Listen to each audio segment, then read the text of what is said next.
Murder attempt survivors, what happened? My drunk, ex-husband came home in the middle of the night while I was sleeping. He was pissed off at me for some unknown reason and got on top of me in bed and strangled me to the point where he thought he had killed me. When I came to, he was sitting on the side of the bed crying. He had choked me so badly that I had broken blood vessels in my eyes. I never spent another night under the same roof as him, and we divorced soon after. Edit. Thank you for all the kind words and the awards. I never expected my story to generate so much attention. This incident happened over 25 years ago. I moved on, got some therapy, and am doing well now. I began working as a domestic violence advocate many years after my incident, and helping others helped me to heal. To all those that also shared their stories, I'm sorry for your suffering. If you are currently experiencing DV of any kind, consider reaching out to the National Domestic Violence Hotline at 1-800-799-SAFE. Or your local advocacy group. There's a lot of people out there that do care and are willing to help. Reaching out is hard, I know, but it can be life-changing. I was shot in 2012 while delivering pizza. I was in air traffic controller school at the time. I ended up mostly okay, but disqualified from my career because I had trauma-induced seizures as a result. Of the 3 attackers, 1 died in a motorcycle crash before trial, and the other 2 were out of prison by 2016. Edit. Lots of comments trees below. Sorry I am not responding to everyone. I ended up changing careers, and I work as a software dev at one of those tech giants. They can pin everything on their dead buddy. Planning. Acquisition of the gun. He is a convenient excuse. Their defense is that they did not know he was planning to hurt anyone and he acted alone. It's not a crime to be friends with a criminal. So one would have to prove that they had some foreknowledge of what was going to occur, and were not just nearby when their friend did something stupid. While I think everyone knows that's far-fetched, it's difficult to prove, and there's no strong evidence to prove otherwise. And we cannot prove they ever handled the gun either. When people take plea deals, the likelihood of conviction comes into play, because they might have been acquitted in a trial for attempted murder.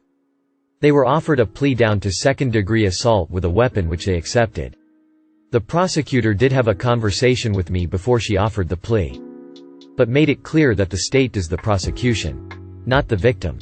When statues of George Floyd went up, I could not stop imagining how livid I would be had statues been erected to one of my assailants.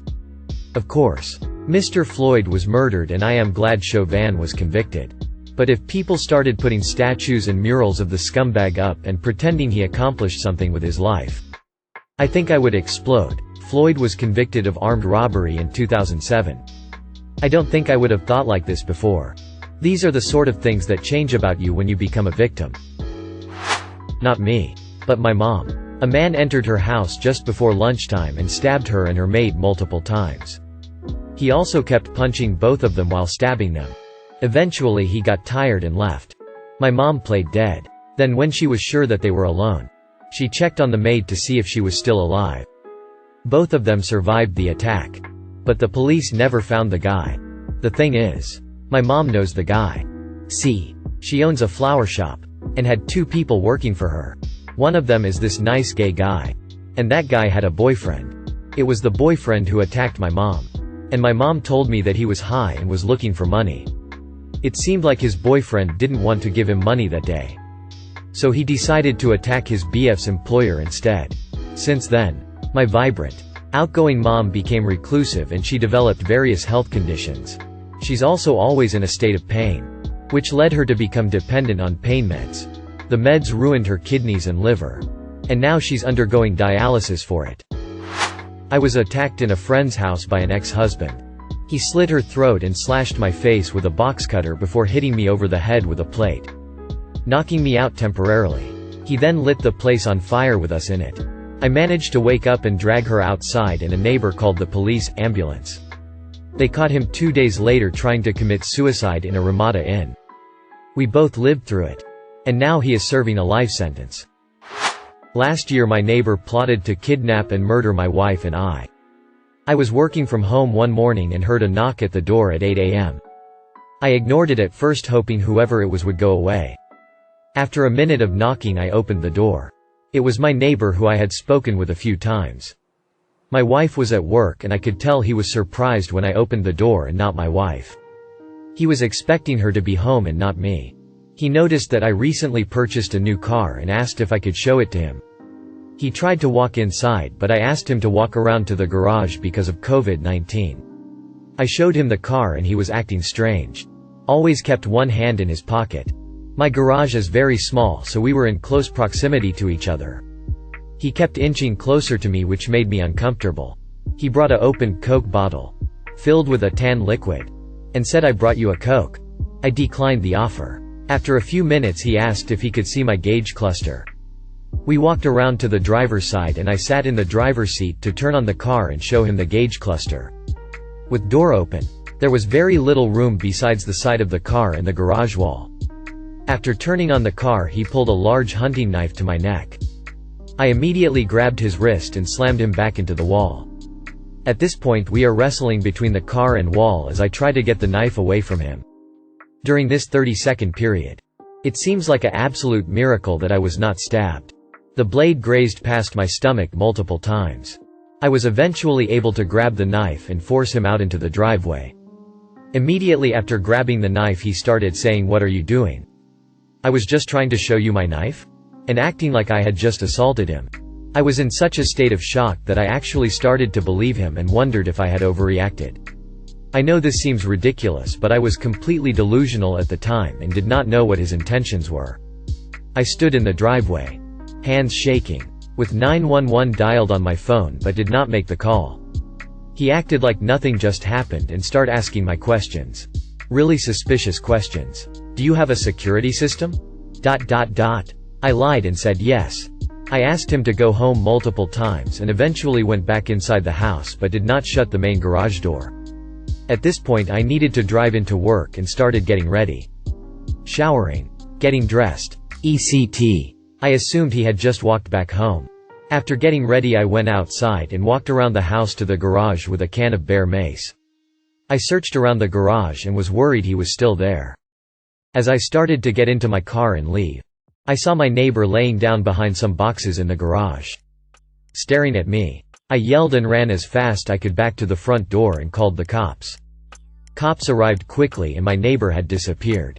They searched around his house and mine but could not find him. They said they would stay in the area but were going to leave for now. My house is surrounded by woods and I have a large back porch. Frightened, I stood in the middle of the porch while holding bear mace. I looked around and noticed my neighbor hiding in the woods staring at me. I ran back inside and called the cops. Cops arrived quickly and pulled guns on my neighbor and arrested him. He later said I was just trying to scare him. They found the knife, zip ties, vodka, and a note on him that read, "Turn around and put your hands behind your back." It was later discovered that the Coke bottle he wanted me to drink contained pesticides. He was there to murder me or my wife. He was charged with 3 felony counts and is currently awaiting trial. It happened during my first year in uni. I lived with 3 roommates at my dorm. A few months into the first semester, one of my roommates had a mental breakdown and attempted to strangle me while I was asleep. I woke up to his hands around my throat, his knee on my chest and a deranged look on his face. I tried pushing him off me, clawed at his face etc. But to no avail. My eyes started to dim. My hands felt leaden. I was sure I was going to die. Fortunately my other roommate wasn't asleep. He was laying under the covers browsing on his phone. The sounds from our struggle caught his attention and after seeing what was happening, he pushed the attacker off me and knocked him to the ground. He then woke the other roommate and together they restrained the attacker on his bed and called the university police. The police arrived around 15 minutes later and after we told them what happened, they called the actual cops. My roommate was arrested and taken to the police station. There he had another breakdown and bit one of the cops. He was transferred to a psychiatric facility after that. He was also expelled from the university. My ex was insanely abusive. Left me for dead once and I overheard him on the phone talking to someone about what to do with the body. He had put my head through the car window and dragged me inside and threw me onto the bathroom floor. I woke up because I started drowning in my blood, face down. I managed to escape and call my mom. She got me a taxi to a hotel out of his area until I could get home the next day. She actually drove there to pick me up from another state because I had too many injuries to fly. Police didn't do much because I crossed state lines. This happened on the West Coast where he lived. I was originally from the South. Cops were very uncooperative. Kept saying they'd get back to me. Checked out his place. Found some blood. Chalked it up to a domestic dispute. I got exhausted from the whole thing. A year later, he dated another girl. Cut her head off and dismembered her. He's serving like 25 to life, I think. Edit. I changed some details about location because this was getting kinda big. Maybe too little too late. But oh well. It wasn't me. But my sister. And I caught it happening. One night when I was about 15. I fell asleep on the couch. I woke up to strange sounds coming from the vent which fed to my sister's room in the basement. The sounds were like her muffled voice with quick bursts of her entire voice. But not using words. But then I heard, "No." And I just immediately knew it was distress and very, very bad. She had a live-in boyfriend. I ran to my mom's room and said, "Something is wrong with sister's name." Run. My mom hauls ass down those stairs and breaks through the door. Still can't believe the strength and speed she had doing so, and I heard, "Get off of her." "What are you doing?" And a ton of commotion. Turns out the boyfriend was strangling her. Had taped her mouth shut. And had a knife by his side. My sister was blue by that point. Long story short, his mom was friends with the town judge and he got let go. No jail time. He went on to kill another woman. Who was a young mother. He had a history of weird abuse which is typical of evolving psychopaths. He's now in prison. Edit 1. He not only killed the next woman, but raped her dead body before stuffing her in a toolbox and throwing her in a canal. Edit 2.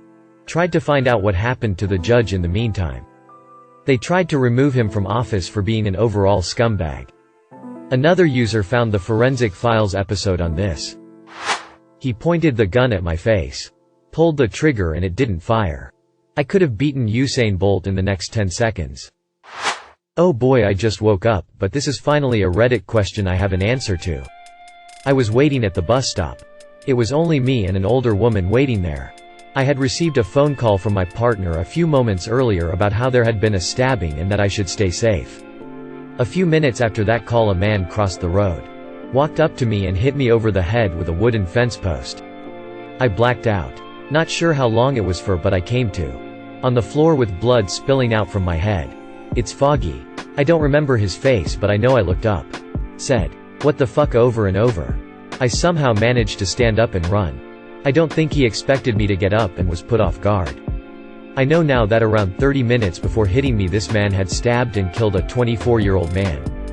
I often think about how if I hadn't woken up in that moment, I most likely would have been killed. This guy had done it before. He had the capacity to. I ran across the road, almost getting hit by a car, and made it to a pharmacy where amazing staff took care of me while we waited for an ambulance. I apologized many times for getting so much blood on their floor. I remember finding my wallet and phone in my pockets. Realizing that this guy did what he did solely to hurt me made me break into tears. I made it to hospital. Gave a 12-page statement to the police. They took my clothes as evidence. My favorite Ballore Club shirt, which was covered in my blood. I'm still mad I wore it that day. I got 7 stitches in my head. I passed out when getting them. My family smuggled in some McDonald's and I requested some earphones because I knew I wouldn't sleep that night. I think I listened to like 5 Giant Bomb podcasts that night. Sorry, this is disjointed. These are just the things I remember. It was a long recovery. Lots of hard moments. It really shakes your trust in strangers when one tries to kill you unprovoked. 2 years after, there was a trial where they sent him to a mental prison. It was a long week. While there, I met the mother of the man he had killed. She cried throughout every day. When I met her, I completed froze. I couldn't say anything. It's the hardest thing I've ever done. Even though I did nothing. Edit. Thank you all for your wonderful words and kindness. It's really made my day, and hello to all my fellow Irish folk. It means a lot and truly amazes me that you remember this. I've had a few people offer to buy me the shirt I mentioned. That's unbelievably kind. I'm not too sure how that would work, but feel free to DM me. Not my story.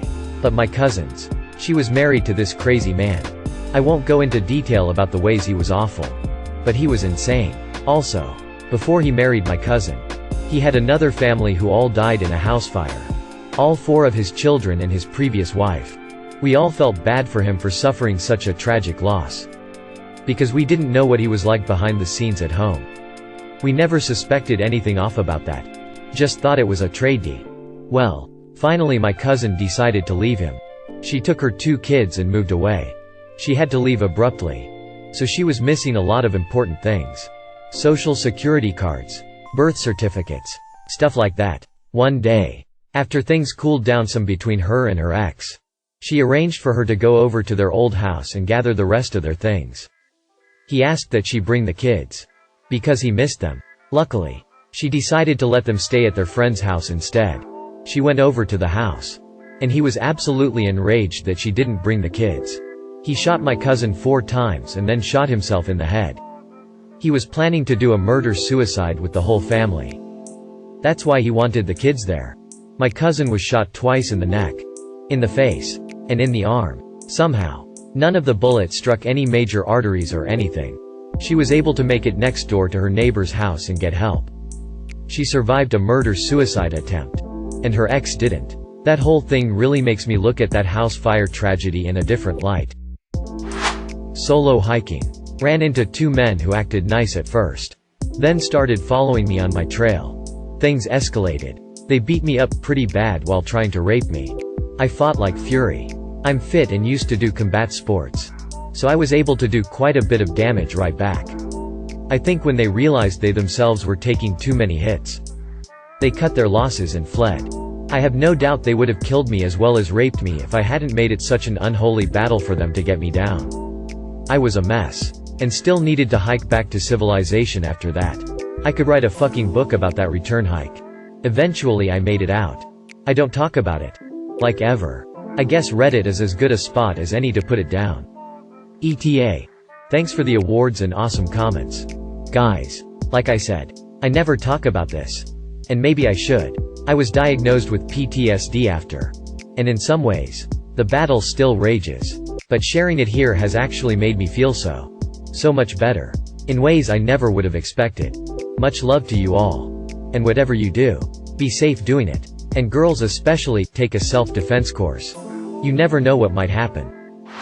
There was a girl in the village of my parents' vacation home who was known to have mental health issues. My family never judged her for it. Both my parents are teachers and used to deal with slow students that say some wicked things every now and then. When I was 2, my parents went on vacation and so did that girl's family. That girl was 12. Both families were having lunch together and my parents left the girl to play with me. When my sister, 9 at the time, went to look for me, I was being drowned in a water tank by said girl, who was just looking at my sister smiling and saying some weird things. My sister screamed and my parents and the girl's family went to the rescue in time to save me. I have no memory of this. So all I know is the story my family told me a few times. I haven't actually met this girl yet. Neither have I ever talked to her family. Both families still go on vacation to the same village at the same time. But my parents cut ties with them. While transferring work locations, I was staying with a cousin of mine at the new location. Her psychotic, alcoholic, drug-addled, vicious ex-boyfriend, whom she had just kicked out of her house, was stalking her. He saw me move in, assumed I was the new boyfriend, and lay in wait for me outside her house one night, where he jumped me from behind and slit my throat. Despite losing massive amounts of blood, I didn't die. I didn't even feel that bad. So while he was trying to break into her house, presumably to kill her too, I grabbed a baseball bat from the trunk of my car and beat him until I passed out. When I woke up I wasn't thinking all that clearly. So I went inside, cleaned myself up and drove to the hospital. My cousin wasn't even home at the time. She had gone into the city with her mother for the weekend to see a show and go shopping. My attacker and I ended up in the same ICU. I had rendered him a quadriplegic. There was a great deal of civil and criminal legal bullshit to deal with. But in the end I was cleared of any wrongdoing. And he was put on probation for 10 years. As he was no longer able to so much as brush his own teeth. His lawyer, provided by his wealthy family, convinced the judge, DA, that he was no longer a threat to anyone and the state would be spared the burden of providing him the round-the-clock care he needed if he wasn't sent to prison. I was left in massive debt which took me many years to pay off. I did sue him for the injuries I sustained. But despite being a trust fund baby from a wealthy family, he himself was indigent. He'd blown his trust fund on drugs, booze and gambling, and had nothing. His family provided him with everything, including his lawyer. He died about the same time his probation ended. Thank you for watching. If you enjoyed this video, don't forget to drop a like. If you would like to see more content like this in the future, subscribe and turn on notifications to be notified about future videos. Now check out one of these interesting videos.